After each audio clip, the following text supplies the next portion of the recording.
इस वीडियो से हम स्टार्ट करेंगे अपने चैप्टर ट्रायंगल्स की exercise. Okay, so let's start with first exercise number 7.1. So let's move on. Our first question is, in quadrilateral ABCD, AC equals to AD and AB bisects angle A. See figure. Show that triangle ABC is congruent to triangle ABD. And what can you say about BC and BD?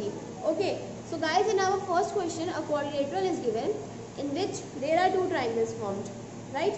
So we have to prove that two triangles congruent, and we have to prove the two sides of that two triangles equal to each other, right? So we can do it easily. First, let's see what the figure is. Question number 1, right? The figure is something like this.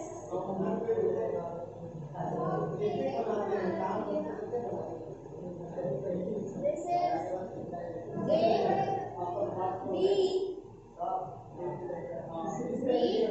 C, and D, and this is angle.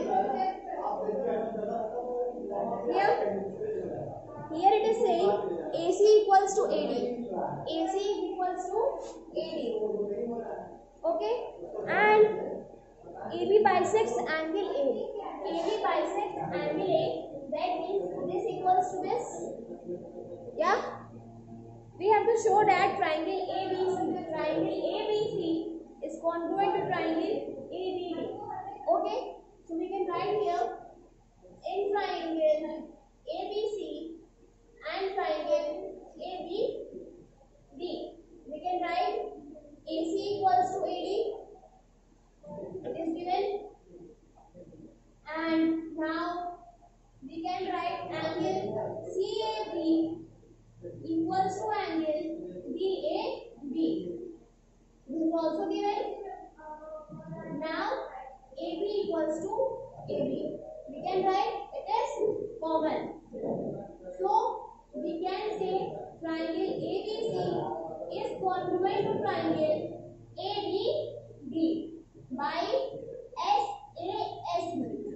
SAS. Right? Now we should check our naming. Here angle A equals to angle A. Okay, AC equals to AD. This is also okay, and AD equals to, yeah, the naming is correct. So we have to prove triangle ABC is congruent to triangle ABD. Next part is saying, what can you say about BC and BD? What can you say about BC and BD? So if we look here, we can say BC equals to BD. We can write, yeah, how?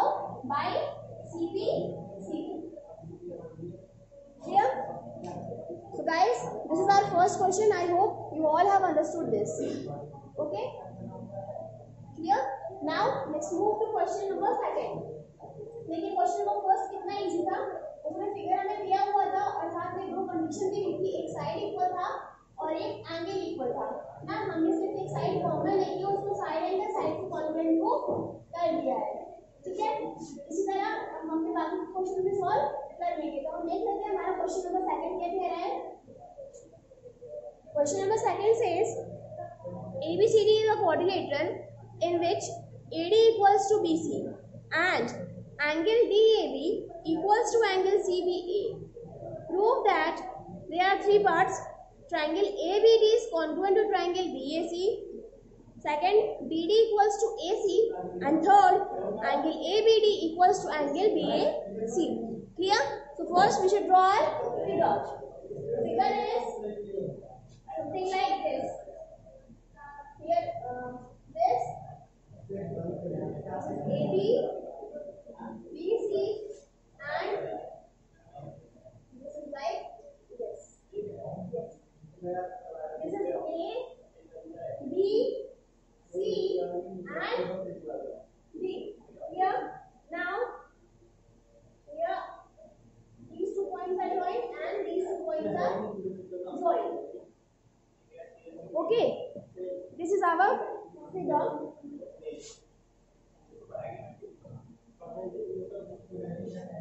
Yeah. Now it is saying AD equals to BC. AD is equals to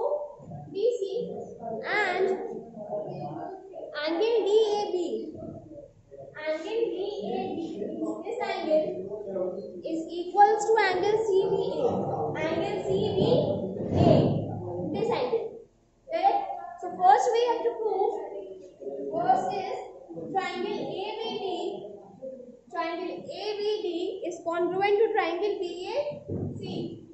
Is congruent to triangle BAC. This is first. Second is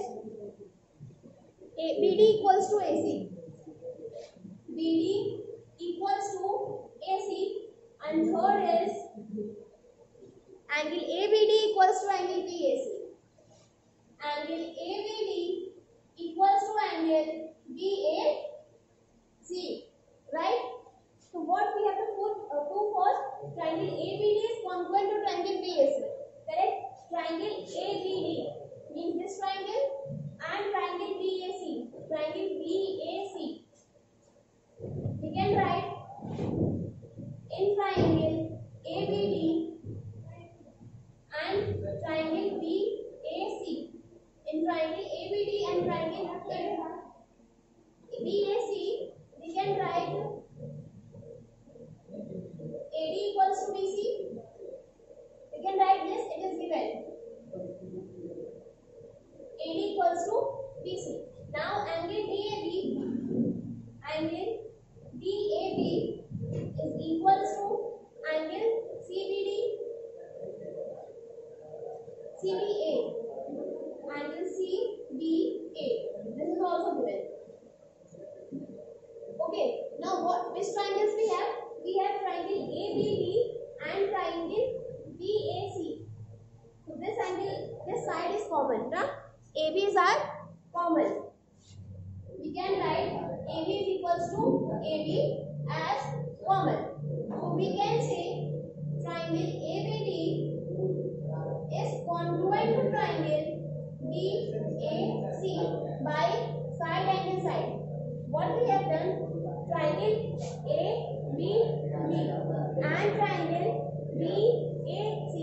These two triangles we have taken in which AD equals to BC, angle A equals to angle B, and AB equals to AB is common. Correct? So first we should check our AB. Here AD equals to BC. Correct? AB equals to AB. Correct? Angle A equals to angle B. Angle A equals to angle B. This is also correct. So triangle ABD is congruent to triangle BAC. Okay. Now second part is BD equals to AC. What we have to prove? BD equals to AC. BD equals to AC. So see here, हमने prove कर दिया है कि जो हमारा triangle ABD है वो congruent है ट्रायंगल BAC से. इससे हम लिख सकते हैं कि हमारा BD और AC इक्वल होगा. अगर हम इसको फर्स्ट मान लेते तो हम यहाँ कह सकते हैं कि from first BD is equals to AC by CPCD. लिख नहीं रहा ना, यहाँ पे लिख देते हैं. हम क्या कह सकते हैं कि from first BD equals to AC by CPCD. We can write. Now third part is angle ABD equals to angle BAC. Angle ABD equals to angle BAC. Angle ABD equals to angle BAC. This also we can write by CPCD. So here again from first equation is this. From first angle ABD is equals to angle BAC by CPCD. CPCD means corresponding part of congruent triangles. है ना? हम लोग पढ़ चुके हैं, भूले तो नहीं है? Very good. चलिए तो देखिए सेकंड पार्ट भी हमारा हो गया, सेकंड क्वेश्चन भी हो गया. सेकंड क्वेश्चन के फर्स्ट पार्ट से ही बाकी दोनों पार्ट इसके रिलेटेड थे, है ना? पहले पार्ट में हमें कॉन्ग्रुएंसी प्रूव करनी थी दो ट्रायंगल्स की, वो हमने लेके प्रूव कर दी. हमें एक साइड एक एंगल दिया था सेम फर्स्ट क्वेश्चन की तरफ और तीसरा साइड यहाँ पर हमारा कॉमन था. फिर से हमने साइड एंगल साइड से दोनों ट्रायंगल्स को कॉन्ग्रुएंट कर दिया. उसके बाद जो क्वेश्चन नंबर 2 का सेकंड और थर्ड पार्ट था वो अगर आप ध्यान से देखो तो पार्ट फर्स्ट में जो ट्रायंगल्स कॉन्ग्रुएंट किए थे उसी के करस्पॉन्डिंग पार्ट्स थे. क्योंकि हम कह सकते हैं कि हमारे ट्रायंगल्स जो है वो कॉन्ग्रुएंट थे तो हमारे जो करस्पॉन्डिंग पार्ट्स होंगे वो भी इक्वल होंगे. उसी से हमने वो दोनों पार्ट्स को भी इक्वल प्रूव कर दिया. ठीक है, अब देख लेते हैं क्वेश्चन नंबर थर्ड क्या कह रहा है. Question number third is AD and BC are equal perpendiculars first हम फिगर ड्रॉ कर लेते हैं। फिगर में क्या है हमारा, फिगर कुछ इस टाइप से है, A B this is B and C, है ना। अब ये जॉइंट है, ये हमारा जॉइंट है, क्लियर। ये हमारा पॉइंट ओ है, ये परपेंडिकुलर, ये परपेंडिकुलर। हाँ, अब क्या कह रहा है क्वेश्चन, क्वेश्चन कह रहा है AD and BC are equal perpendiculars to a line segment AB. AD and BC are equal perpendiculars, मतलब AD और BC क्या है, equal perpendicular है किसके, लाइन सेगमेंट AB के। Show that CD bisects AB. हमें क्या करना है, हमें ये शो करना है कि जो CD है वो AB को बाइसेक्ट कर रही है, यानी कि हमें शो क्या करना है कि BO equals to AO। Question कह रहा है कि क्वेश्चन में ये शो करना है कि जो CD है वो AB को बाइसेक्ट कर रहा है, AB को बाइसेक्ट करेगा मतलब वो AO equals to BO होगा, ठीक है। वही हमको शो करना है, वही हमने यहाँ पर लिख लिया है। अब देखो, अब अगर हम बात करें, अब अगर हम बोले तो हमको क्या प्रूव करना है, इस साइड को इसके इक्वली प्रूव करना है ना, और ये चैप्टर ट्रायंगल से रिलेटेड है, कॉन्ग्रुएंसी से रिलेटेड है, तो हम इन दोनों ट्रायंगल्स को ले लेते हैं। अगर हम इन दोनों ट्रायंगल्स को लेते हैं, हम कह सकते हैं कि in triangle OBC and triangle OAD, ठीक है। हमें कह रहे हैं कि in triangle OBC and triangle OBD हम कह सकते हैं कि हमारा angle BOC equals to angle AOD।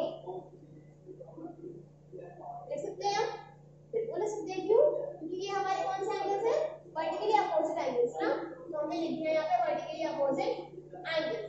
अब देखो, अब हमें दिया हुआ है कि जो BC है और AD है दोनों इक्वल परपेंडिकुलर्स है, इक्वल है तो BC इक्वल्स टू AB तो है, साथ में परपेंडिकुलर्स है, मतलब दोनों का एंगल भी सेम है, कितना है 90 डिग्री। तो हम यहाँ से ये भी लिख सकते हैं कि angle OBC equals to angle OAD equals to 90 degree, लिख सकते हैं। अब हम ये भी लिख सकते हैं कि हमारा जो BC है वो AD के इक्वल होगा, इधर है हमारा। तो हमने क्या लिखा है, एंगल साइड, हमने ये लिखा है, पहला एंगल हमने ये इक्वल किया, दूसरा एंगल भी हमारा इक्वल गिवन था, और तीसरा साइड भी हमारा गिवन था, है ना। तीनों एक सीक्वेंस में थे, तो कौन सा होगा, एंगल साइड। तो हम कह सकते हैं कि triangle OBC is congruent to triangle OAD by angle side, कह सकते हैं एंगल एंड साइड। अब हम इसकी नेमिंग चेक कर लेते हैं। नेमिंग चेक करने के लिए एंगल B एंगल A के इक्वल है, एंगल B एंगल A के इक्वल है, एंगल O एंगल O के इक्वल है, correct. BC equals to AB, हां नेमिंग देखो बिल्कुल सही है। अब हमें प्रूफ शो क्या करना है कि BO equals to AO, BO equals to AO। देखो करेस्पॉन्डिंग ट्रायंगल्स का ये पार्ट, कॉन्ग्रुएंट ट्रायंगल्स का ये पार्ट है, तो हम देख सकते हैं and these two triangles are congruent, so BO equals to AO by CP। देखो सब होते जा रहा है, एक बार ट्रायंगल्स कॉन्ग्रुएंट प्रूव हो जाए उसके बाद जो बाकी के पार्ट्स हैं वो तो CP से इक्वल हो ही जा रहे हैं, है ना, उसमें कोई डाउट नहीं है। सबको समझ में आ रहा है, चलो आगे चलते हैं। देखो इसमें भी अभी तक आप देख रहे होंगे कि हमने जो तीनों क्वेश्चन सॉल्व किए हैं उसमें दो कंडीशन हमारी टी हो रही है ना, मतलब जितने भी कॉन्ग्रुएंसी के रूल्स पढ़े हैं तो उसमें हमें तीन चीज चाहिए होती है, किसी में एक एंगल, किसी में दो एंगल, किसी में एक साइड, किसी में दो साइड, ऐसे करते हैं ना। उन तीनों कंडीशंस में से दो कंडीशन हमें दी ही जा रही है, और हमें थर्ड कंडीशन जो है अपना थोड़ा सा माइंड और कॉमन सेंस यूज करके निकालना है। तो पहले और सेकंड क्वेश्चन में तो हमारा वो जो साइड बन रहा था वो कॉमन बन जा रहा था। देखो पहले ये देखिए कि जो क्वेश्चन का फिगर दे रहा है उसमें आपको क्या क्या चीज इक्वल दे रही है, ठीक है। अगर आपको एक साइड एक एंगल दे रहा है तो आप देखो कि क्या साइड एंगल है तो साइड इक्वल हो सकती है, कॉमन में आ सकती है या इक्वल हो सकती है। अगर नहीं तो फिर देखो एंगल हो रही है क्या, या तो एंगल होगा या तो साइड होगा, उसकी जगह तो कुछ होगा ही नहीं, है ना। जैसे हमने क्वेश्चन नंबर 1 और 2 में देखा था कि क्वेश्चन नंबर 1 और 2 में हमारे साइड्स इक्वल हो गए थे, साइड्स कॉमन में आ रहे थे, है ना। और क्वेश्चन नंबर 3 में हमारे एंगल्स आ रहे थे वर्टिकली अपोजिट एंगल। और वो आप थर्ड कंडीशन क्या है कैसे यूज कर पाओगे आपको शो क्या करना है, प्रूफ क्या करना है, और कंडीशन में आप कौन सा ट्राइंगल ले रहे हो। क्लियर? चलो इतना तो हो गया। हम देख लेते हैं अपना क्वेश्चन नंबर 4। क्वेश्चन नंबर 4 का हम पहले फिगर ड्रॉ कर लेते हैं। फिगर में है कुछ इस टाइप से, दो लाइंस हैं, एल है, L and this is M. Okay, now this is P and this is Q. Okay, now this is the transversal, you can say this is A, B, C and D. Yeah, this is our whole figure. Now the question is saying, the question is saying L, M and are two parallel lines intersected by another pairs of parallel lines P and Q. See figure. Figure में देखिए question कह रहा है कि L M N दो parallel lines हैं जो कि दो और पैरेलल लाइन से इंटरसेक्ट हो रही है। देखिए एल और एम को पी और क्यू इंटरसेक्ट कर रहा है, तो क्वेश्चन के हिसाब से एल और एम हमारा पैरेलल है और साथ ही पी और क्यू भी हमारा पैरेलल है। Line L and M are parallel and with them line P and Q are also parallel. Now we have to show that triangle ABC triangle ABC is congruent to triangle ABC is congruent to triangle CDA. Triangle CDA. What we have to prove? Triangle ABC. Triangle ABC is congruent to triangle CDA. CDA. हमें क्या show करना है कि ये जो triangle है ये इस ट्रायंगल के congruent, triangle ABC is congruent to triangle CDA, है ना। तो देखो इससे हम ये कह सकते हैं कि हमारा लाइन L और M पैरेलल है, लाइन L और M पैरेलल है, और अगर हम AC को ट्रांसवर्सल मान लेते हैं तो हम कह सकते हैं कि हमारा ये एंगल इसके इक्वल होगा, ये एंगल हमारा इसके इक्वल होगा, हम कह सकते हैं, है ना। अब अगर हम कहते हैं कि हमारी लाइन P और Q, हम कह रहे हैं कि हमारी लाइन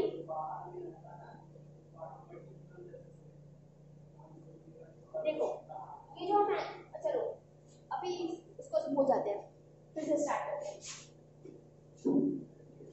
थोड़ा आगे अब देखो, अब अगर हम कहते हैं कि हमारा लाइन P और Q पैरेलल है, ठीक है, अगर हम P और Q को पैरेलल मानते हैं, कोई दो ऐसे लाइंस पैरेलल है, यहाँ से एक ट्रांसवर्सल जा रही है, उसमें ये एंगल इक्वल होगा अल्टरनेट इंटीरियर एंगल से होगा। उसी तरह हम कह सकते हैं कि P और Q हमारे दो पैरेलल लाइंस है, AC हमारा ट्रांसवर्सल है, तो ये एंगल इसके इक्वल होगा अल्टरनेट इंटीरियर एंगल से, ठीक है। अब हम कह सकते हैं कि लाइन L और M हमारी पैरेलल है, लाइन L और M हमारी पैरेलल है, फिर से एक ट्रांसवर्सल इसको कट कर देंगे, तो ये एंगल इसके इक्वल होगा। उसी तरह लाइन L और M पैरेलल है, AC ट्रांसवर्सल है, तो ये एंगल इसके इक्वल होगा। हम क्या कह रहे हैं, if P and Q are lines and AC is a transversal, AC is a transversal, clear? So we can say angle BAC equals to angle BAC equals to angle AC. Angle AC, alternate interior angles. We can say, now what we are saying that if line L and M are parallel lines and AC is transversal. Again we are writing this. So we can say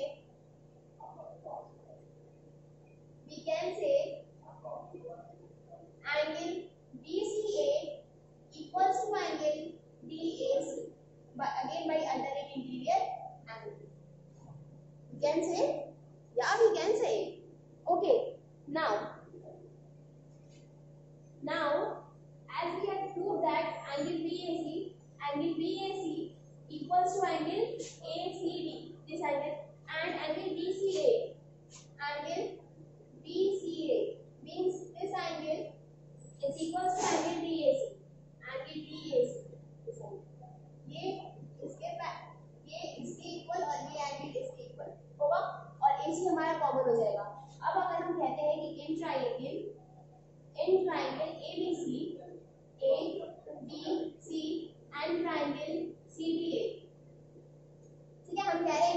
ABC and triangle CDA, हम कह सकते हैं कि angle BAC equals to angle ACD, इसको first, इसको second, यहाँ पे लिख देंगे फ्रॉम फर्स्ट, लिख दिया। अब हम क्या लिख सकते हैं कि AC equals to AC, common लिख सकते हैं। अब हम क्या लिख सकते हैं कि हमारा angle BCA equals to angle BCA equals to angle DAC,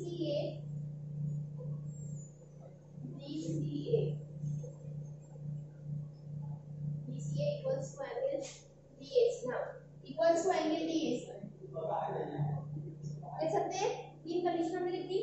इससे ये हमारा क्या हुआ, एक एंगल साइड एंगल, ये एंगल साइड और ये एंगल, और जो साइड है वो दोनों एंगल्स के बीच में इंक्लूडेड है, मतलब ये कौन सा क्राइटेरिया बन रहा है, angle side angle. Very good. इससे हम क्या कह सकते हैं, इससे हम कह सकते हैं कि triangle ABC is congruent to triangle CDA by angle side angle। हम कह सकते हैं। अब हम इसकी नेमिंग चेक कर लेते हैं। इसमें हमारा क्या हो रहा है, एंगल C एंगल A के equal, angle C angle A के equal, sorry angle A angle C के equal, angle A angle C के इक्वल, ठीक है। AC इक्वल्स टू AC, ये भी ठीक है। फिर एंगल C एंगल A के इक्वल, हाँ नेमिंग हमारी सही है।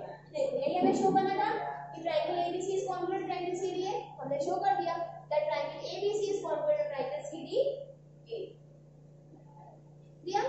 बस इसमें अल्टरनेट पैरेलल लाइंस थी, तो अल्टरनेट इंटीरियर एंगल्स की प्रॉपर्टी यूज करके हमने दो मतलब ट्रायंगल ABC और ट्रायंगल CDA को कॉन्वर्ट टू कर दिया है। क्लियर? सो गाइस इस वीडियो में इतना ही। हम इस वीडियो में एक्सरसाइज फर्स्ट की 4 क्वेश्चन से डिस्कस करेंगे। नेक्स्ट वीडियो में हम डिस्कस करेंगे इस एक्सरसाइज के रेस्ट क्वेश्चंस, ठीक है। सो अभी के लिए इतना ही। Till then thank you.